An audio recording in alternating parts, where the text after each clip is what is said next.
रायगडचे वादळ, शिवप्रेरित विचारांनी अन्यायावर लेखणीने वार करणारं निर्भीड न्यूज चॅनल। डिझेल इंजिनमधून कोळशाचा धूर, माथेरानच्या राणीला नवीन इंजिन।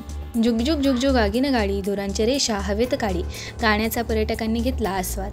पर्यटकांचे आकर्षण असलेली माथेरानची राणी अर्थात मिनी ट्रेनला जगभरातील लोकांचा मोठा प्रतिसाद मिळत आहे। या गाडीतून सफर करणे म्हणजे पर्यटकांकरता एक पर्वणीच असते। दस्तुरी नाक्यावरून माथेरानमध्ये जाण्यासाठी ई रिक्षा, घोडे तसेच अन्य पर्याय उपलब्ध असतानाही पर्यटकांकडून पहिली पसंती मिळते ती मिनी ट्रेनलाच। सुमारे 100 वर्षाहून अधिक काळ असलेले माथेरान गाडीचे स्टीम इंजिन रेल्वेकडून 1982 साली बंद करण्यात आले, पण अशाच प्रकारचे इंजिन माथेरान गाडीला असावं याकरता अनेक जणांनी मध्य रेल्वेला पत्रव्यवहार देखील केला होता।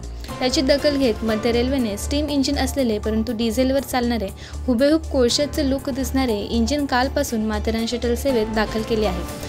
दिनांक 16 जून रोजी मध्य रेल्वेचे महाव्यवस्थापक रामकरण यादव यांनी या इंजिन असलेल्या गाडीने नेरळहून माथेरान असा प्रवास करून संपूर्ण रेल्वे रुळाची पाहणी केली। त्यानंतर हे इंजिन प्रथमच दिनांक 17 जून 2024 रोजी अमन लॉज माथेरान शटलला जोडण्यात आले। इंजिन नवीन तसेच कोळशाच्या इंजिनचा लूक असून त्यातून धूर देखील निघत असल्याने स्टीम इंजिन असलेल्या गाडीतून प्रवास करण्याचा आनंद पर्यटकांनी घेतला। तर अनेक पर्यटकांनी इंजिनाची छबी आपल्या कॅमेऱ्यात टिपली, तर काहींनी इंजिनसोबत सेल्फी देखील काढल्या।